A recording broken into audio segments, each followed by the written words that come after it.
India के पास इतना ज्यादा पोटेंशियल है। To land a spacecraft on the moon after India has made space history. India is the world's fastest growing economy.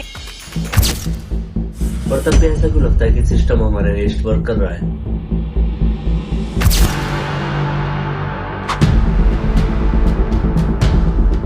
आज की generation के लिए एक बेटर फ्यूचर इमेजिन करना इम्पॉसिबल हो गया है एंड इस वीडियो की हेल्प से मैं अपने फ्रस्ट्रेशन एंड सोच को शेयर करने वाला हूँ। एक 17 साल का टीनेजर होते हुए मुझे अपना फ्यूचर होपलेस लग रहा है। अब तो सवाल आया क्यों? वेल जरा इन पिक्स एंड वीडियोस को देखिए, ये मैंने खुद जाकर कैप्चर किए हैं एंड ये मेरे आसपास के एरियाज के हैं। जरा इन पिक्स को देखिए, ये रोड है या फिर ना? पहले पोल्यूशन की बात करते हैं। और देश की राजधानी दिल्ली की हवा एक बार फिर से जहरीली हो चुकी है। सोमवार को दिल्ली का AQI 400 के पार तक पहुंच गया, जो कि गंभीर स्तर का माना जाता है। हम वही एयर ब्रीथ करते हैं जो लिटरली हमारे लंग्स को डिस्ट्रॉय करता है। दिल्ली जैसी सिटी इस वर्ल्ड की मोस्ट पॉपुलेटेड सिटीज में से एक है। अगर सुबह रनिंग के लिए जाएं तो ऐसा लगता है कि सांस लेने में दिक्कत हो रही है। यह दिल्ली का एयर क्वालिटी इंडेक्स यानी कि AQI। अगर हम इसका सिगरेट से कंपेयर करें तो 30 से 40 सिगरेट दिन की।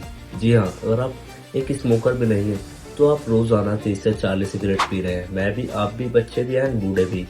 एंड आप फ्यूचर के बारे में सोच रहे थे ना? वेल क्या फायदा सोच के जब आप 13 साल पहले ही मर जाओगे। जी हाँ, अगर आप दिल्ली में रहते हो मेरी तरह तो आपकी डेथ 13 साल पहले होगी। फॉर एग्जाम्पल, अगर आप 60 साल जीने वाले थे तो आपकी एज सिर्फ 47 ही रह जाएगी। एंड इसकी वजह से कहीं ना कहीं ऐसा लगता है अगर आप जिंदा ही नहीं रहोगे, आप क्या ही अपने फ्यूचर के बारे में सोच पाओगे? आपको मोटिवेशन कहाँ से मिलेगा? आपको पता है कि मैं 13 साल पहले मेरी डेथ हो जाएगी या फिर मेरे को फ्यूचर में लंग कैंसर हो जाएगा, तो आप एक ऐसी जिंदगी जीना चाहोगे? कमेंट्स में जरूर बताओ। नहीं सर, उस जगह पे तो गवर्नमेंट के प्रोजेक्ट आ रहे हैं। किस बेवकूफ ने आपको परमिशन दे दी? No no, it's a wrong project, permission नहीं मिल सकती। सर मैंने क्या गुनाह किया है? मेरे साथ ऐसा क्यों कर रहे हैं? आपने दिया है उन लोगों को, उन मंत्रियों को। हम फ्रेश हैं, बहुत इन्वेस्ट करके आए हैं भैया। सीटों के दाम, election expenses, publicity expenses, MLA लोगों की कीमत, कॉस्ट ऑफ पॉलिटिक्स बहुत ज्यादा हो गया है। आपके प्रोजेक्ट का वैल्यू क्या होगा? अबे यही सवाल कितनी बार पूछेगा? क्या क्या क्या? नहीं कुछ नहीं सर, 200 करोड़। उसमें से 25%, 50 करोड़ हमारे विकास फंड में दे दीजिए, बाकी में देख। स्कैम और करप्शन इतने नॉर्मल लगते हैं ना, हम इसको सिंपली शक कर देते हैं। इंडिया में तो ऐसा ही होता है, लेकिन सोचो ये हमारा ट्रस्ट को सिस्टम के ऊपर खत्म कर देता है। बड़े लेवल पे स्कैम्स एंड छोटे लेवल पे ब्राइब। और बड़े लेवल की बात करें तो नीट स्कैम के बारे में तो आपको पता ही होगा। इस स्कैम में पहले से स्टूडेंट ने पैसा देकर क्वेश्चन पेपर को हासिल किया और जिस कारण उन्होंने टॉप किया। एक टीनेजर होते हुए मेरे को पता है कि मैं इतनी मेहनत करूँगा तो 3 साल तक मैं मेहनत करने के बाद भी अगर टॉप नहीं कर पाऊंगा या फिर पास भी नहीं हो पाऊंगा, क्योंकि पहले से लोग हैं जो सीट लेके बैठे हैं, टॉप भी कर रहे होंगे, उनको एम्स मिल जाएगा तो मेरे को क्या ही मिलेगा? तो मेरे को मोटिवेशन कहाँ से आएगी पढ़ने की? तो जिस कारण कहीं ना कहीं होपलेस फील होता ही है। और मैं करना चाहूँ बिजनेस एंड मेरे पास पैसे तो पहले से ही नहीं, क्योंकि मैं टीनेजर हूँ। और उसके ऊपर भी जिनके पास पैसा है, ये रिपोर्ट देखिए आप, 66% ऑफ बिजनेसमैन रिश्वत देते हैं अपना काम जल्दी कराने के लिए। विद सेंस का तो सवाल ही नहीं उठता। लोग कहीं भी speeding, littering and traffic rule का तो लोगों को ध्यान ही नहीं होता। एंड उसी वजह से आप देखोगे कि एक्सीडेंट कितने ज्यादा होते हैं। लोग को मतलब कुछ पता ही नहीं, हर जगह कूड़ा। एंड कार से अगर जा रहे होते हैं तो उसमें से भी कुछ लोग चलती कार में से भी स्पीडिंग कर देते हैं एंड कूड़ा फेंकते हैं, जिस कारण कभी जो साइड में बाइकर या कार जा रही होती है वो भी गंदी हो जाती है, या फिर जो कूड़ा होता है वो साइडों में ही रोड पे पड़ा रहता है, जिस कारण जो क्लीनर्स होते हैं उसे वो रोड पे साइड में करके ही वहीं पे इकट्ठा करके आग लगा देते हैं, जिससे एक तो एयर पोल्यूशन हो रहा है एंड लैंड पोल्यूशन भी हो रहा है। एंड आप मानोगे नहीं, जो ये पान मसाला का दाग होता है इसे छुटाने में इतनी ज्यादा मेहनत लगती है। एंड बड़े लोग भी अगर ऐसे एग्जाम्पल सेट करेंगे तो हम टीनेजर क्या सीखेंगे? एंड अगर मेजोरिटी कोई सेंस नहीं होगा तो हमें सेंस कहाँ से आएगा?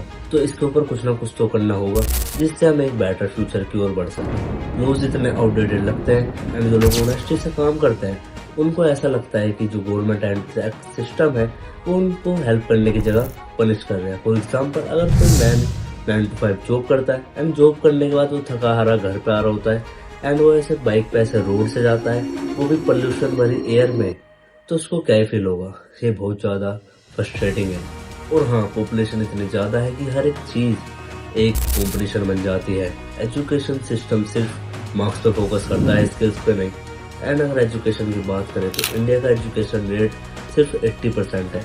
एंड वहीं पर चाइना का 99.3। एंड कुछ लोगों को जो एजुकेशन 20% लोगों को नहीं मिल पा रही है, उनका हाल आपको पता ही है किस तरीके से होगा। एंड जो 80% बनाते हैं उसमें से भी कितने ज़्यादा परसेंट वाले से तो नीचे ही पड़े होंगे, क्योंकि marks is greater than skills according to Indian education system. And ये सारी चीज़ें होते हुए आप होपलेस और हेल्पलेस फील नहीं करोगे तो क्या करोगे, क्योंकि आपको पता है मेरी डेथ जल्दी हो जानी है, मैं पेपर देने जाऊंगा तो मेरे साथ स्कैम हो जाएगा, मैं एजुकेशन प्राप्त करूंगा तो मेरे को जॉब नहीं मिलेगी। एंड पॉपुलेशन इतनी ज़्यादा है कि मेरे जैसे मेरे को पता है करोड़ों लोग घूम रहे हैं, तो मेरा इस जीवन में क्या काम। तो आपको इतनी ज़्यादा डिमोटिवेट हो जाओगे कि आपको लगेगा मुझे कुछ नहीं करना, आप फोन चलाओगे एंड इंस्टा पेलने लग जाओगे। मैं एक 17 साल का लड़का हूँ एंड मुझे ऐसा लगता है कि आप और मैं कुछ नहीं कर सकते। सिस्टम इतना बड़ा और ब्रोकन लगता है कि हम हेल्पलेस फील करते हैं, और इसी वजह से लोग इंडिया छोड़ के जा रहे हैं। मिलियनेयर्स तो चले जाते हैं, लेकिन मिडिल क्लास का क्या, ये फीलिंग बहुत ज़्यादा डिमोटिवेटिंग। लेकिन ये सब होने और बोलने के बावजूद ऐसा नहीं हम कुछ नहीं कर सकते। अगर हम सिस्टम को भी फिक्स नहीं कर सकते तो शुरुआत हमें खुद से करनी होगी। छोटी छोटी चीज़ों से शुरुआत करो, ट्रैफिक रूल्स को फॉलो करो, सिविक सेंस का ध्यान रखो एंड टेक्स्ट बुक से ज्यादा रियल लाइफ वर्ल्ड को समझने की कोशिश करो। एंड एक एजुकेटेड पर्सन होने के नाते demand better policies and leaders जो हमारे फेवर्स में काम करे। मैं इंडिया को हेट नहीं करता, इंडिया मेरा घर है एंड घर की प्रॉब्लम्स को फिक्स करना मेरी एंड आपकी रिस्पॉन्सिबिलिटीज है। अगर हम आज क्रैक्स को इग्नोर करते रहेंगे तो वही क्रैक्स हमारे फ्यूचर को डिस्ट्रॉय कर देंगे। मिलते हैं नेक्स्ट वीडियो में, तब तक के लिए अपने आप से शुरुआत रखें। टेक्स्ट बुक के साथ साथ अपने रियल वर्ल्ड को भी सीखो, लोग कैसे बिहेव करते हैं, लोग सिविक सेंस का पालन क्यों नहीं करते, लोग एजुकेशन से नफरत क्यों करते हैं। एंड आपको इन सब चीज़ों से प्यार करना होगा। थोड़ी मेहनत लगेगी बट वो मेहनत आपके लिए एंड नेक्स्ट जनरेशन के लिए वर्थ इट होगी। एंड एक लास्ट बात, चैनल को सब्सक्राइब करना ना भूलें। मिलता है नेक्स्ट वीडियो में।